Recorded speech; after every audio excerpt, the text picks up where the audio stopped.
거룩하신 주님의 이름으로 여러분께 말씀을 드립니다.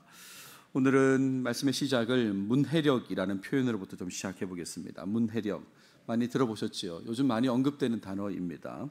글을 읽고 이해하며 생각하는 능력을 문해력이라고 그렇게 얘기합니다. 근데 요즘 젊은 아이들이 책은 안 읽고 유튜브하고 SNS를 많이 해서 스마트폰 등을 많이 사용해서 그래서 문해력이 떨어진다는 말씀 많이 들으실 것입니다.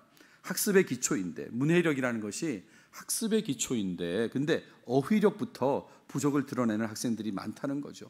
무슨 단어인지, 이게 무슨 뜻인지를 모른다는 겁니다. 많이 들어보셨겠지만 심심한 사과가 뭘까요? 이 문해력이 떨어지는 애들은 이거를 대충 하는 사과라고 그렇게 생각한다, 이런 말입니다. 심심하다고, 정말 진심 어린 사과 이런 뜻인데, 그런데 대충 하는 사과다 이렇게 생각해요. 사흘이라는 말을 어떻게 이해하는지 아십니까?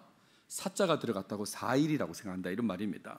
사흘이 3일인데도 불구하고 앞에 사라는 그 글자 때문에 사일, 숫자 4라고 생각한다, 이런 말이죠.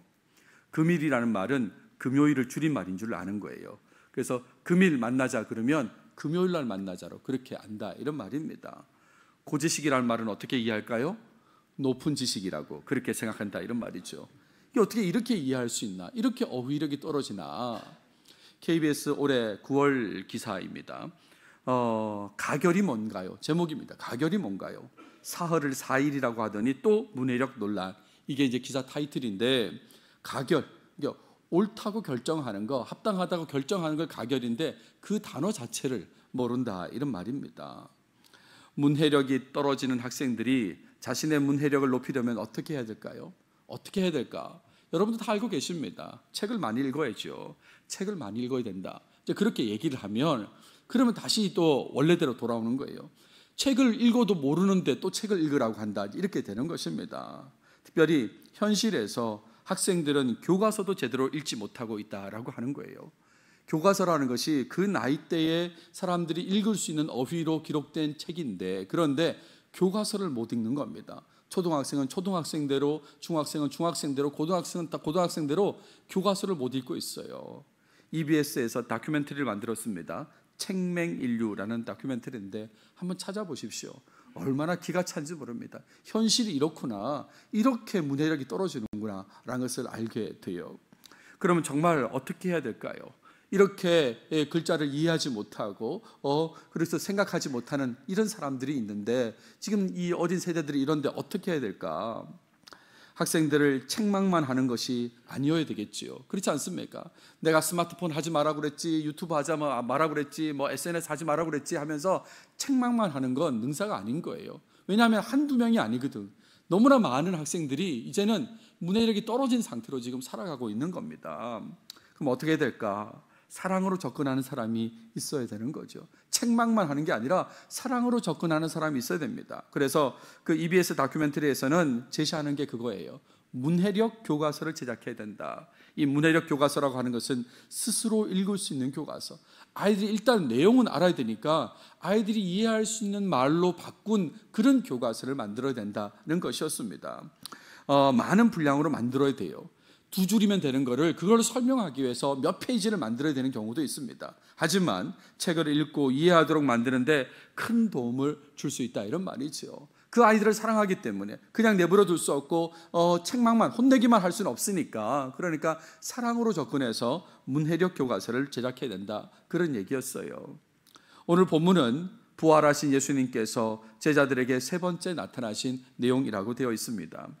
이렇게 또 나타나신 이유가 뭘까? 그것은 부활하신 예수님을 만났지만, 제자들이 부활하신 예수님을 만났습니다. 하지만 이해함에 있어서 어려움, 답답함을 겪고 있는 그 제자들을 사랑하셨기 때문에 그렇습니다. 그냥 혼내시고 이렇게 하실 수도 있는데 그들을 사랑하셨기 때문에, 그래서 예수님께서 다시 나타나셨다, 이런 말입니다. 예수님의 사랑에 주목하면서 오늘 말씀을 한번 살펴보도록 하겠습니다. 오늘 다룰 본문의 뒷부분을 읽었는데 1절부터 14절까지 좀 긴 본문을 오늘 좀 다뤄보도록 하겠습니다. 본문을 보시면 부활하신 예수님에 대한 얘기를 계속하고 있습니다. 20장부터 부활하신 예수님 얘기를 계속 이어가고 있는데, 지난 시간에는 요한복음의 기록 목적에 대한 얘기를 했습니다. 잠시 나왔죠. 기록되지 않은 예수님의 많은 표적들이 있다고 하면서 기록된 내용의 목적은 믿고 영생을 얻게 하는 것이다 라고 했습니다. 그리고 예수님께서 하나님이심을, 구원자 되심을 믿는 것이다 라고 했어요. 그래서 이 믿음은 단회적 또는 계속적인 것으로도 해석된다는 말씀을 드렸습니다. 제가 아직 사분학적으로 확정되지 않아서 때로는 단회적으로, 때로는 계속적으로 이해될 수 있다. 단회적이면 선교적인 목적이고, 그리고 계속적이면 목회적인 목적으로 믿고 있는 사람을 더 잘 믿게 하기 위한 것이다, 그런 말씀을 드렸어요. 그래서 이런 내용으로 강조했던 것은 요한복음의 두 가지 방향, 선교적인 방향과 목회적인 방향의 목적을 자신에게 잘 맞게 실현하려고 노력해야 된다는 것입니다. 아직 믿지 않는 사람은 선교적인 목적에 관심을 가져야 되고요, 믿고 있다면 목회적인 방향의 목적에 관심을 가지면서 적용해야 된다는 말씀을 드렸어요. 자, 그리고 이제 21장이 이어지는데 21장 1절에 보시면 예수님께서 다시 나타나신 일을 이제 소개하는 내용입니다. 보세요. 그 후에 예수께서 디베랴 호수에서 또 제자들에게 자기를 나타내셨으니 나타내신 일은 이러하니라 그랬습니다. 다시 나타나셨습니다. 부활하신 몸을 다시 보여주셨어요. 디베랴 호수라고 되어 있는데 갈릴리 호수를 말하는 것입니다. 또 다른 이름인 것이죠. 갈릴리 호수에 나타나셨습니다. 그리고 이전에는 제자들을 소개하고 있습니다. 시몬 베드로와 디두모라 하는 도마와 갈릴리 가나 사람 나다나엘. 나다나엘은 2장에서 나왔던 사람인데 바돌로메라고 생각하시면 되겠습니다. 세베대의 아들들 야고보와 요한이죠, 두 사람. 또 다른 제자 둘이 함께 있더니 그랬어요. 그러니까 베드로 1명, 도마 1명, 나다나엘 1명, 세베대의 아들 야고보, 요한 2명, 그리고 다른 제자 2명 해서 총 7명이 이 장면에 등장하고 있다라고 생각하시면 되겠습니다. 3절에 물고기를 잡으러 가는 제자들이 나옵니다. 시몬 베드로가 나는 물고기 잡으러 가노라 하니 그들이 우리도 함께 가겠다 하고 나가서 배에 올랐으나 그랬어요. 베드로가 나 물고기 잡으러 가. 근데 다른 나머지 6명의 제자들이 우리도 함께 가겠다라고 했다는 거 아닙니까? 여러분, 여기서 좀 이상함을 느끼셔야 되는 것입니다. 왜 부활하신 예수님을 전하지 않았을까? 지금 직전까지 부활하신 예수님을 만났지 않습니까? 도마를 빼고는 2번씩 만난 제자들입니다. 그러면 부활하신 예수님을 전해야 되는데 왜 전하지 않고 물고기 잡으러 갔을까? 이 부분에 대해서 어떤 사람은 배신한 거다, 예수님을 배신한 거다라고 생각하는 사람들이 있습니다. 근데 그건 좀 과하지 않는가라는 생각이 들어요. 왜 그런가 하면 나중에 베드로가 예수님이심을 알아보고 어떻게 합니까? 바다로 뛰어내리더라라는 장면을 보면 예수님을 배신한 건 아닌 것 같아요. 그렇다면 그냥 먹고 살려고 물고기 잡으러 갔나라고 생각할 수 있죠. 복음을 전하더라도, 예수님을 전하더라도 먹고는 살아야죠 하면서 물고기 잡으러 갔다라고 이해할 수 있을지도 모르겠는데, 그러면 뭔가 좀 확신이 부족한 모습이 아닐까, 이런 생각이 들지 않습니까? 그렇잖아요. 마치 문해력이 부족한 학생 같은 그런 느낌. 보긴 보는데 부활하신 예수님을 만나긴 했는데, 그런데 거기에 집중하지는 못하고 그냥 먹고 사는 것에 일단 관심을 두는 그런 모습, 뭔가 좀 부족한 모습, 그런 모습이 이 3절에서 나타난다 할 수 있습니다. 근데 그날 밤에 아무것도 잡지 못했다는 거예요. 그렇게 물고기를 잡으러 갔음에도 불구하고 아무것도 잡지 못했습니다. 4절에 보시면 예수님이 등장하십니다. 날이 새어갈 때에 예수께서 바닷가에 서셨으나 제자들이 예수이신 줄 알지 못하는지라 그랬어요. 예수님을 알아보지 못했습니다. 부활하신 예수님을 알아보지 못하는 이런 안타까운 모습이 여기에 있어요. 물론 날이 새어갈 때라고 했으니까 새벽에 어둑어둑한 분위기가 있었겠죠. 그런 시간이었기 때문에 알아보지 못했을 거라고 이해는 할 수 있습니다. 근데 이해가 되는 면도 있지만 뭔가 부족한 느낌이 계속 가는 거예요. 제가 이 얘기를 지금 계속 할 겁니다. 그러니까 제자들이 부활하신 예수님을 만났으면 그런 확신 속에서 부활하신 예수님을 증거하고 힘있게 살아야 되는데 그러지 못해요. 그냥 물고기 잡으러 가고요. 그리고 예수님이 나타나셨는데도 예수님을 알아보지 못하는 그런 모습이 있었다, 이런 말입니다. 5절에 보세요. 예수님과 제자들이 대화합니다. 예수께서 이르시되 얘들아 너에게 고기가 있느냐 그랬어요. 너에게 고기가 있느냐라는 말, 우리말로는 고기라고 번역했는데 실제로는 한 입 먹을 것이에요. 한 입 먹을 게 있느냐, 그게 이제 당연히 고기라고 이제 생각해서 이렇게 번역했는데, 좀 더 의역하면 아무것도 못 잡았지 뭐 이렇게 이제 물으신 겁니다. 너에게 고기가 있느냐, 고기가 있느냐 대답하되 어떻게 대답합니까? 없나이다 라고 그렇게 대답했거든요. 이 대답이 틀린 대답은 아니지만 그냥 사실만 말할 뿐이에요. 사실만. 예수님의 음성을 알아보지 못한 것입니다. 저 목소리가 분명히 예수님의 목소리인데 지금 어둑어둑해서 모습은 좀 못 봤다 하더라도 예수님 목소리인데 라고 알아들어야 되는데 그걸 못 알아듣고 있다, 이런 말이에요. 6절에 보십시오. 예수님의 조언과 그 결과가 나옵니다. 이르시되, 예수님 말씀하세요. 그물을 배 오른편에 던지라 그랬습니다. 그리하면 잡으리라 하시니 이에 던졌더니 어떻게 됩니까? 물고기가 많아 그물을 들 수 없더라. 그래서 들 수 없었다. 역시 예수님은 하나님이시구나라는 것을 알려주는 겁니다. 저기 던져, 그리고 물고기가 많을 거 했을 때 그대로 이루어지지 않습니까? 하나님이신 예수님을 보여주세요. 근데 우리가 여기서 주목해야 되는 건 제자들이 그 말을 듣고 던졌다는 거예요. 어떻게 이럴 수 있을까? 어떻게? 예수님인지 몰랐잖아요.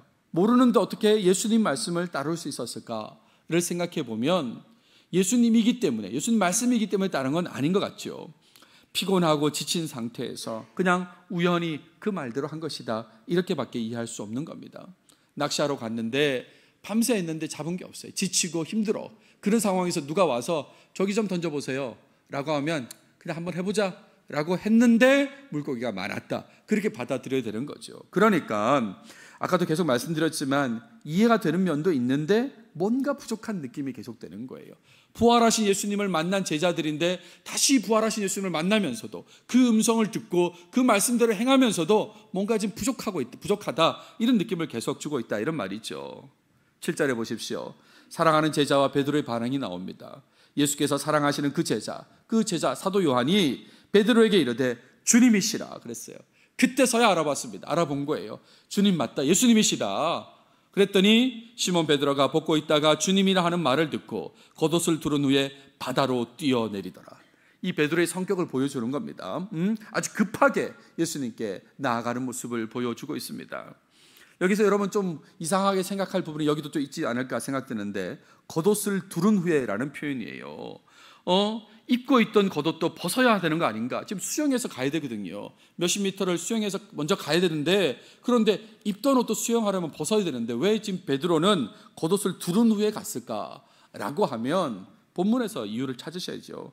왜냐하면 베드로가 벗고 있었다, 이런 말입니다. 이 벗고 있다는 말은 그냥 완전히 벗고 있었다라고 생각하셔도 되고요, 또 약간 겉옷을 헐렁하게 입고 있었다라고 생각할 수도 있는 거예요. 그러니까 예수님이라고 했을 때 예수님께 다가가려고 하니까 옷을 입고, 겉옷을 입고, 아니면 다시 이렇게 확실하게 입고 그렇게 뛰어내렸다, 그렇게 이해하시면 좋겠습니다. 8절에 보시면 다른 제자들의 반응이 나옵니다. 다른 제자들은 육지에서 거리가 불과 한 50칸쯤 되므로 작은 배를 타고 물고기 든 그물을 끌고 와서, 다른 제자들은 지금 배를 탄 상태로 예수님께로 이제 나오게 된 것입니다. 여기서 50칸쯤 보십시오. 우리말 번역을 50칸이라고 번역했는데 이거를 제가 그냥 헬라어 문장 표현 그대로 가져오면 플레콘 디아코시온입니다. 플레콘은 규빗이거든요. 그리고 디아코시온은 200이라는 단어예요. 그러니까 200규빗쯤 된다는 거예요. 지금 제자들이 물고기 배 타고 있는 그 위치가 해변에 있는 예수님부터 한 200규빗 거리예요. 200규빗이란 건 한 규빗이 팔꿈치에서 가운데 손가락까지거든요. 평균 45cm 정도로 생각하는데 200규빗이면 90m 정도 되는 거예요. 그러니까 예수님과 제자들의 거리가 90m 떨어져 있었습니다. 이 90m가 얼만큼 될까를 정확하게 여러분께 알려드리기 위해서 지도를 하나 가져오겠습니다. 우리 교회가 있는 네이버 지도인데 걸어서 도보로 옆에 교회까지 걸어가면 지금 네이버가 알려주는 겁니다. 84m입니다. 그러니까 우리 교회 바로 입구에서 저쪽 교회 입구까지가 84m다, 이런 말이에요. 그러니까 90m는 조금 더 떨어졌겠죠, 그죠? 어떻습니까? 이거 보일 건데, 이거 보일 것 같은데, 또 음성도 알아들을 것 같은데, 혹시 그런 생각 들지 않습니까? 예수님의 모습과 목소리를 알아볼 수 있지 않았을까? 어둑어둑해도 90m 정도는 보이지 않았을까? 아니, 뭐 사람은 안 보였다 하더라도 목소리는 분명히 예수님 음성으로 들을 수 있었을 텐데 그런 생각이 들지 않아요? 근데 제가 계속 말씀드렸잖아요. 뭔가 좀 부족한 모습을 보여요. 부활하신 예수님을 만난 사람으로서 부족한 모습을 보이니까 알아듣지도 못하고 알아보지 못하는 그런 상태가 됐다, 이런 말입니다. 9절 보십시오. 예수님께서 마련하신 것이 있습니다. 육지에 올라보니 숯불이 있는데 그 위에 생선이 있고 또 떡도 빵도 있다 그랬습니다. 이 재밌는 건 생선과 빵이 이 단수로 표현되어 있어요. 그러면 뭔가요? 빵 한 개, 물고기 한 개 이렇게 뒀다는 말입니까? 지금 사람이 몇 명인데요? 제자가 7명인데 예수님 너무 적게 준비하신 거 아닙니까? 이렇게 생각할 수 있는데 이거는 전체를 하나로 표시한 거예요. 그러니까 집합단수라고 생각하셔야 되는 거죠. 여러 개가 있는데 그걸 이제 그냥 생선, 그냥 빵 이렇게 표현했다 이런 말이죠. 10절에 보시면 예수님이 제자들에게 말씀하십니다. 예수께서 이르시되 지금 잡은 생선을 좀 가져오라 그렇게 하신 거예요. 지금 잡은 생선을 좀 가져오라. 예수님도 생선을 준비했습니다. 빵하고. 근데 제자들이 지금 물고기를 잡았지 않습니까? 그러니까 지금 잡은 거 가져오라. 왜 이런 말씀하셨을까요? 네? 왜 이런 말씀하셨을까요? 맛 좀 보자 이런 얘기입니까? 한번 먹어보자 그런 얘기라고 생각하시면 이 본문을 오해하시는 겁니다. 먼저 말을 거시는 예수님, 이걸 보여주기 위해서 이 내용을 말씀하시는 거예요. 제자들이 물고기 잡으러 갔을 때에 그들을 찾아오신 분도 예수님이세요. 먼저 찾아오셨습니다. 물고기 잡는 일에 도움을 주시지 않습니까? 오른편에 그물을 던지라고 도움도 주셨고요. 식사 준비하신 것도 예수님이시고 지금 잡은 생선을 좀 가져오라고 하는 말을 거는 것도 예수님이시다 이런 말입니다. 다 예수님께서 다가가시고 있는 그런 모습을 얘기하는 거예요. 이랬을 때에 11절에 베드로의 반응이 나옵니다. 시몬 베드로가 올라가서 그물을 육지에 끌어올리니 가득히 찬 물고기가 153마리라. 이같이 많으나 그물이 찢어지지 아니하였더라. 계속해서 본문이 흘러가고 있는데 여기서 153이라는 숫자의 사람들은 멈칫하게 되는 것입니다. 제가 지금까지 무슨 말씀 드렸는지 아시죠? 그죠? 부활하신 예수님을 만난 제자들이었음에도 불구하고 뭔가 좀 부족한 모습, 답답한 모습, 완전히 확신하지 못하는 모습, 그런 모습이 제자들에게 있었던 것 같습니다. 그래서 물고기 잡으러 가고 예수님은 그들을 찾아가서 지금 그들에게 다가가시는 그런 모습이 이 본문의 문맥인데, 근데 갑자기 이 153이라는 숫자를 보는 순간 문맥 다 잊어버립니다. 그리고 이 숫자의 의미에 집중하게 되는 거예요. 보통 교인들뿐만 아니라 신학을 공부하고 연구하는 학자들도 너무 이 153이라는 숫자에 너무 많이 집중했어요. 그래서 요한복음을 이렇게 준비하다 보면 이 153과 관련된 논의가 이렇게 많은가 이렇게 많은가. 특히 한국 사람들은 153 하면 뭐 떠올릴까요? 모나미 볼펜요. 여기 153 나오잖아요. 그래서 이 창업자가 153 이거 생각하면서 볼펜 만들었다고. 아니라는 말도 있습니다. 이거 출시할 때 금액이 15원이라는 거죠. 그리고 모나비에서 세 번째 만든 제품이다 뭐 이런 뜻도 있다는데 어떤 게 맞는지는 모르겠어요. 아무튼 이런 게 무슨 관계가 있을까요? 지금 본문을 이해하는데 사람들은 그래도 계속 얘기합니다. 이 153이 이런 뜻이다 저런 뜻이다.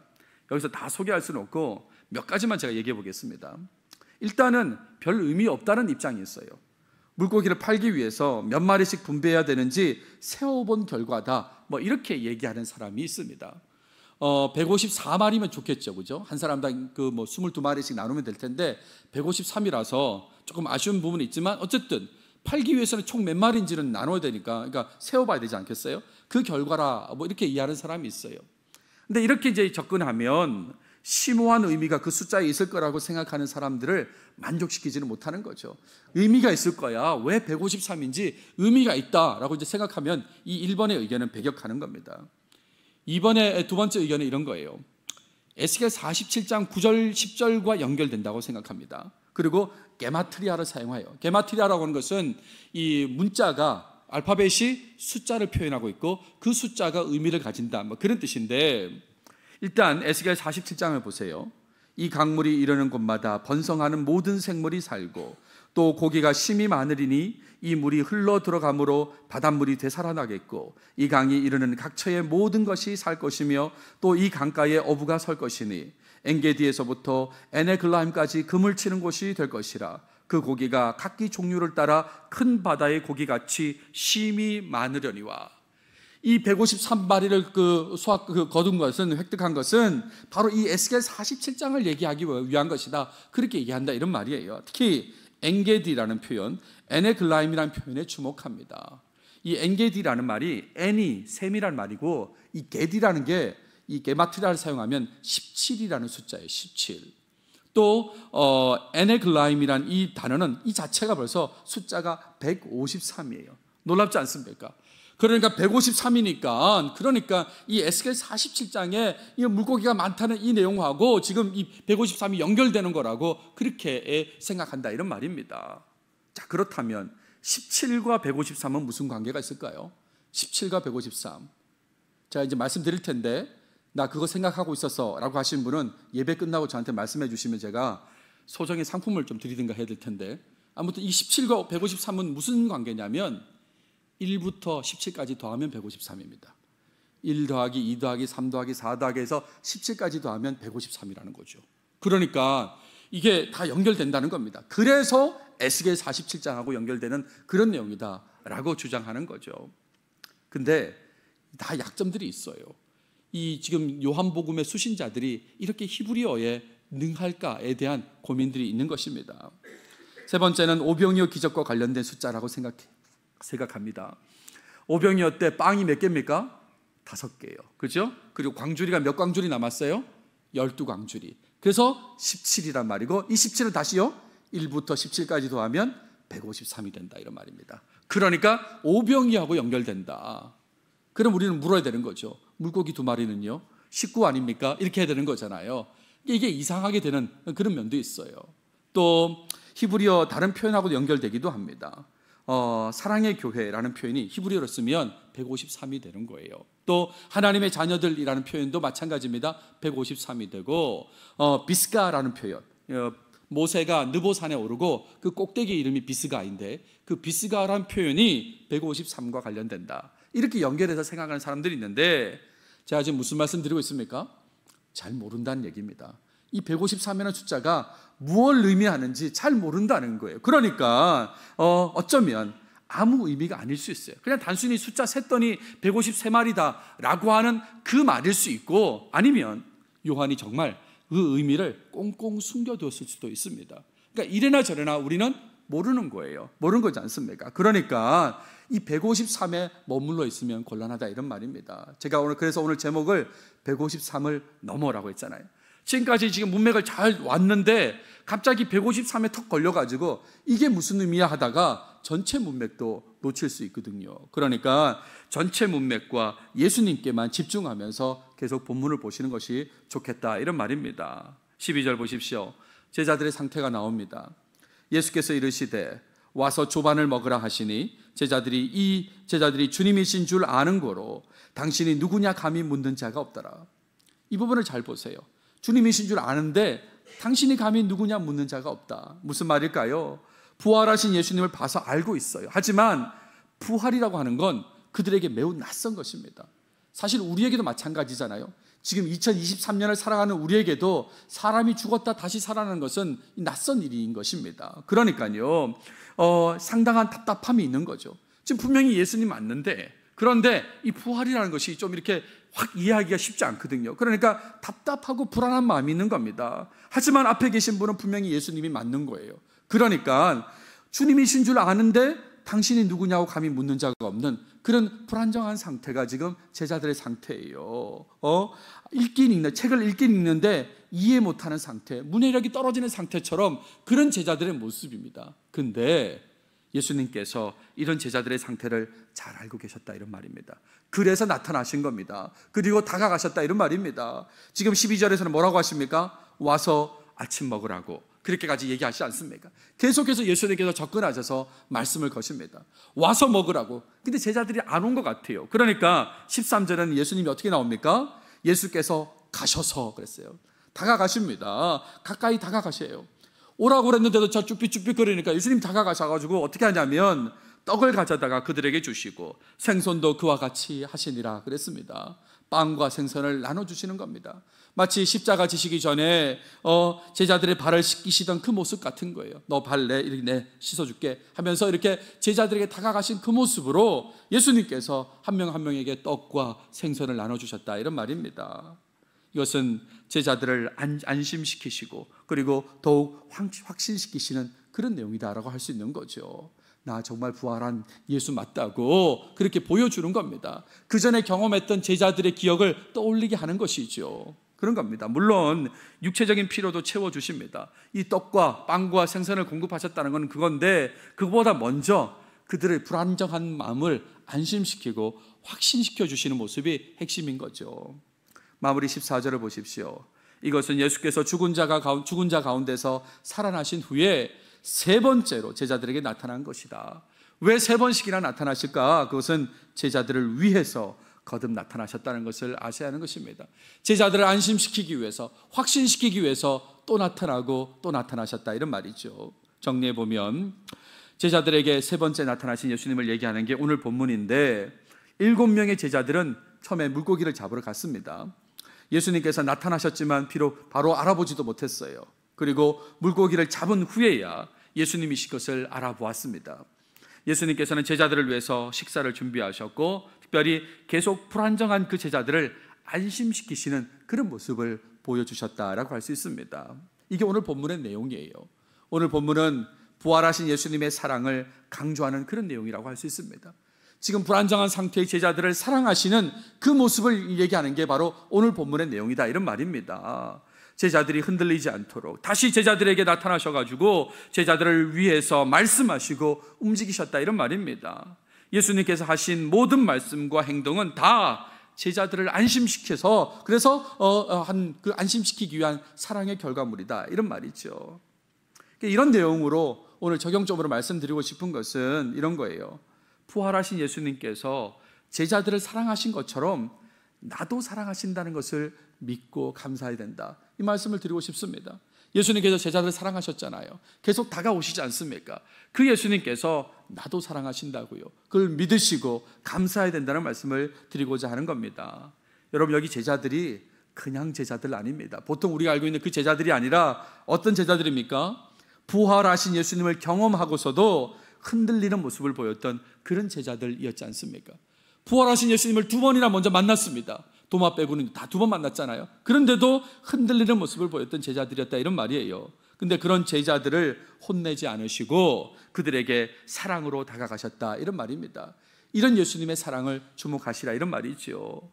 십자가 지시기 전의 모습처럼 제자들을 대하심으로 제자들을 안심시키신 그 예수님의 사랑, 그 예수님의 사랑에 주목하셔야 됩니다. 153이라는 숫자가 아니라 이 예수님 사랑에 주목하셔야 됩니다. 특별히 예수님께 감히 묻지도 못하고 있는 그 제자들에게 다가가셔가지고 빵과 생선을 주신 그 예수님을 한번 여러분 머릿속으로 생각해 보세요. 상상해 보세요. 제자들이 정말 예수님 맞기는 맞는데 진짜 부활한 거야, 어떻게 된 거야? 라고 할 때 그런 제자들에게 예수님이 가셔가지고 이 빵 좀 먹어봐, 이 빵, 야, 이 생선 좀 먹어보라고 한 명 한 명 다가가셔서 주는 모습을 한번 상상해보라, 이런 말입니다.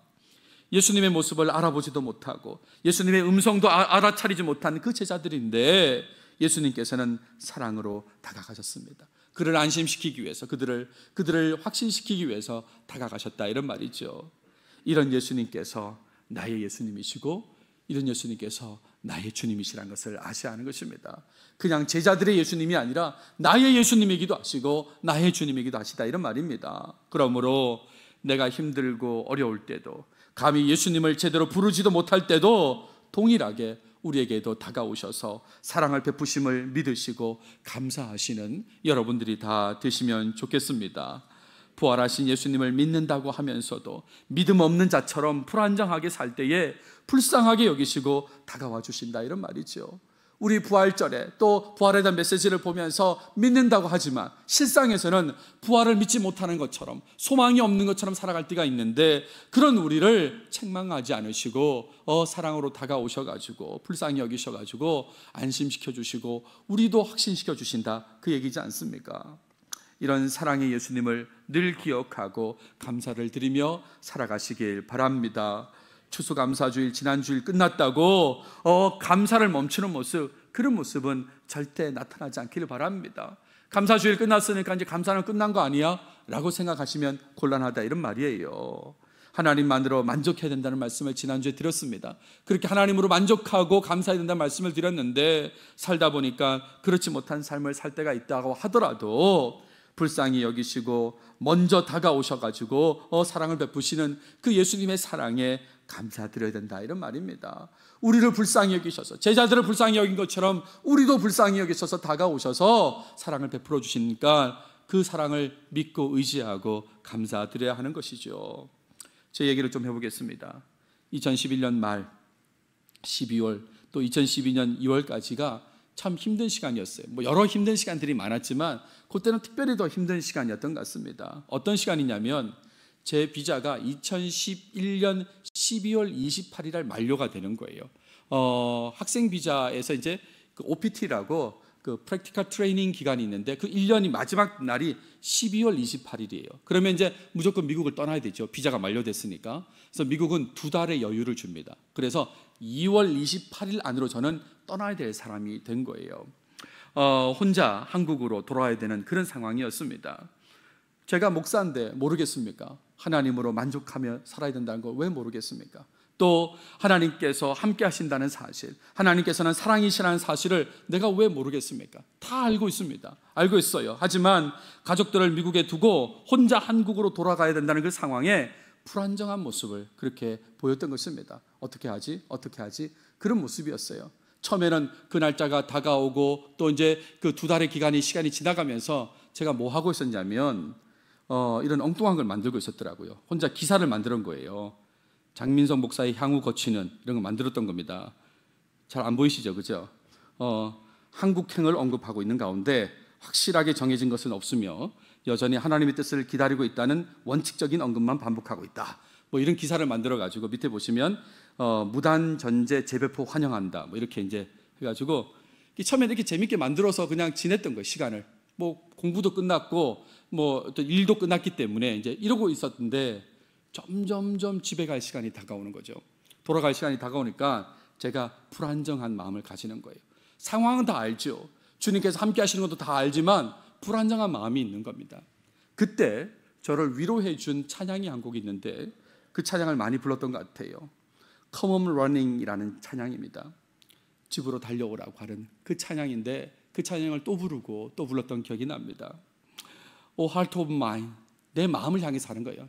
야, 내 마음아, 너 왜 그러냐 이런 겁니다. 내 마음아, 왜 너는 지금 자꾸 벗어나야 하느냐. From one so fair라고 했잖아요. 여기서 one은 주님을 말하는 거거든요. 정말 so fair 하신 주님으로부터 너 왜 지금 달려가냐, 딴 데로 가느냐. 그러면서 one more time, 한 번 더 너는 지불해야만 된다는 거예요.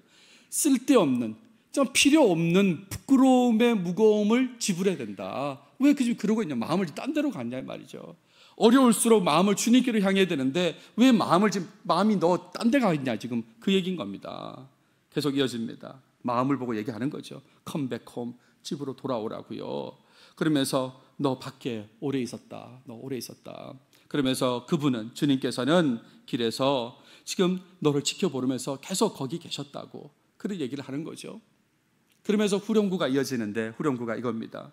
Come on running, 달려서 오라고. 지금 주님을 떠난 그 마음, 불안정한 그 마음, 지금 집으로 오라고 얘기하는 겁니다. 그의 팔은 넓게 펼쳐져 있다고, 팔 벌리고 계시다고요. 그의 이름은 예수님이시고 그는 이해하고 계신다고요. 그는 대답이라고, 네가 찾는 대답이다. 그러니까 지금 있는 모습 그대로 주님께로 돌아오라, 달려오라고 그렇게 하는 그런 가사인데 이 찬양을 계속해서 불렀던 것 같습니다. 그때 영상이 좀 있어서 보여드리겠습니다.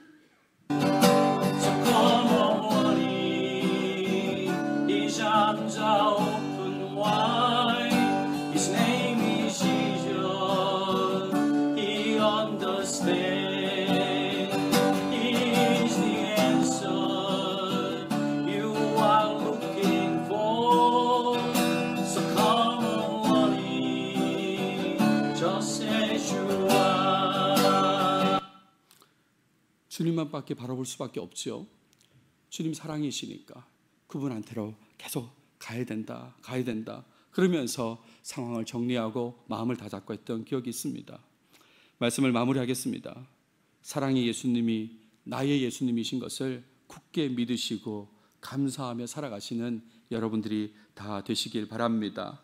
지금도 그분은 팔 벌리고 달려오길 기다리고 계십니다. 때로는 먼저 다가오셔서 떡과 생선을 주시기도 합니다. 이거 먹어보라고 그렇게 주시기도 한다 이런 말이지요. 믿는다고 하면서도 흔들리는 나를 너무나 잘 아십니다.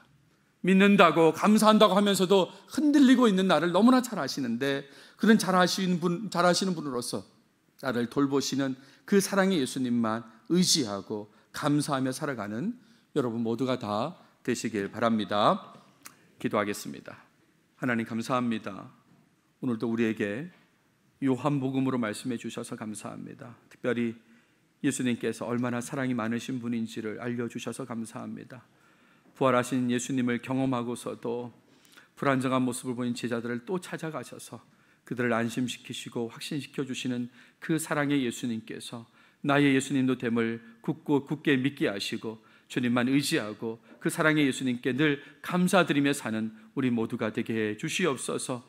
우리도 혹시 제자들처럼 못난 모습을 보인다 하더라도 우리를 찾아와 주시고 다가오셔서 사랑을 베푸시는 주님 기억하면서 주님께로 향하는 모습이 우리의 모습이 되도록 꼭 도와주시옵소서. 이 모든 말씀 예수님의 이름으로 기도드렸습니다. 아멘.